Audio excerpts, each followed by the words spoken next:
So we'll keep moving. I'm Aide Ojeda. We'll talk about BIRANTS, which is one of my favorite topics, as my current fellows know. And I'm going to focus the talk in the harmonization of the BIRANTS manual, not only the lexicon, but the entire manual.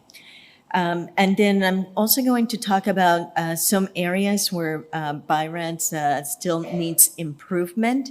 And then very briefly at the end, just talk about the global use of BIRANTS and some ways that some underserved countries are approaching using BIRANTS. So first of all, BIRANTS was the original RAND. Now the ACR has a total of 10 RANDs.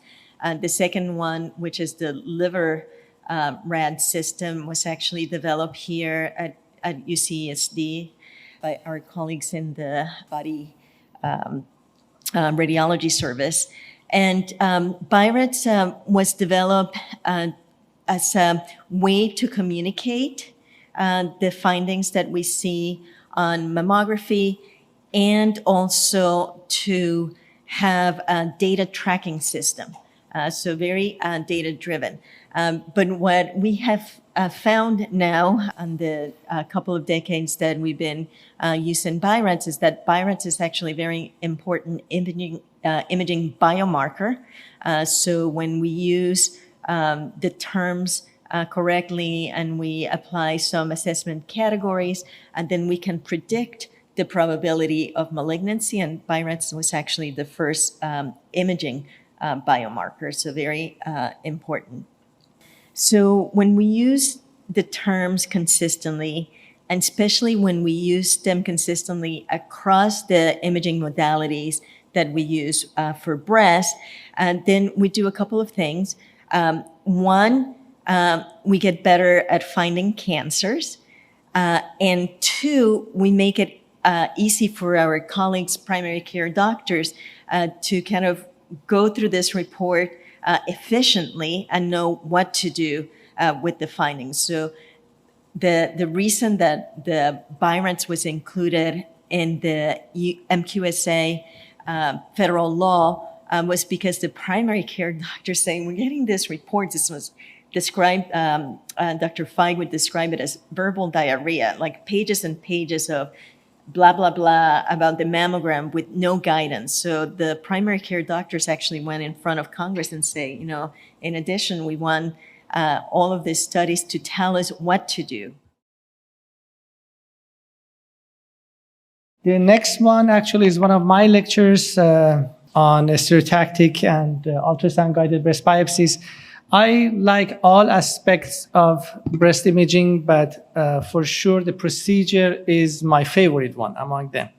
And every time that there is any case that is a little bit of a challenge, a target next to the implant or a lymph node next to a vessel, and I ask my colleague to let me do it because I want to learn. I like the challenge. And if the patient is on blood thinner, even better. Let me do it. So I'll try to go over some of these cases with you, and then we'll see what can we get out of it. So a couple of techniques that I have learned by mistake are these points. For instance, now I know that I have to look at the images prior to the day of procedure. If I need a special tools, if I need a special approach, it's better to know it in advance rather than just going to the patient room and deciding, oh, I don't want to use this needle, I want to use another needle, and then waste time to find it. So I do review the images in advance. And one of the nightmares that I have is to go to a patient room and want to do a biopsy for a patient, and the patient asks me about the other biopsy. This happened to me one time when I was a fellow at MD Anderson, when I went to do the stereotactic biopsy, and she asked me, how about the ultrasound one? And I said, you were supposed to do ultrasound. And then I realized that she had another biopsy on the other breast by ultrasound. And I felt very embarrassed in front of a patient that I don't know that she had a cancer on the other side too.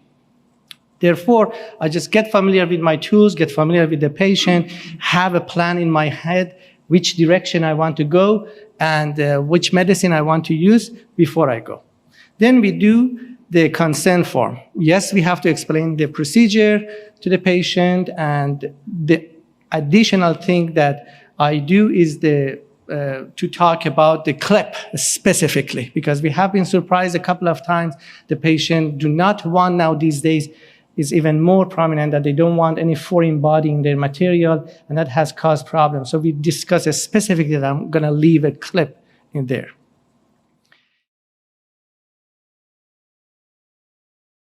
So I kind of have a pattern of polling the group at the beginning of my lectures. And I'll start this one with how many people in the group are in private practice?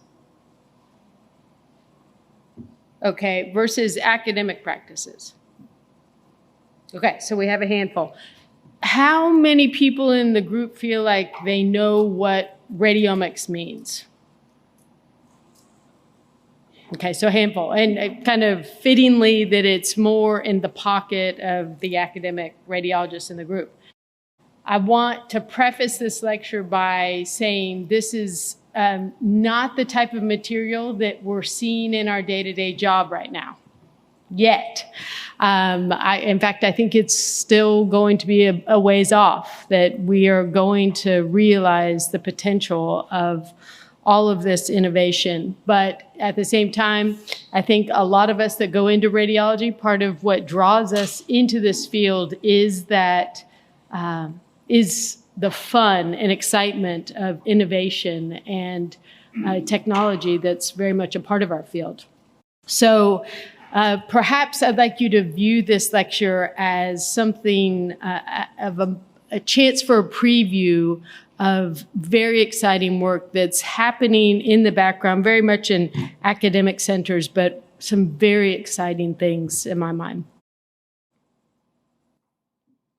So I want to just start with this picture. And if you take nothing else from this lecture, this is really the one slide that, to me, what this lecture is about.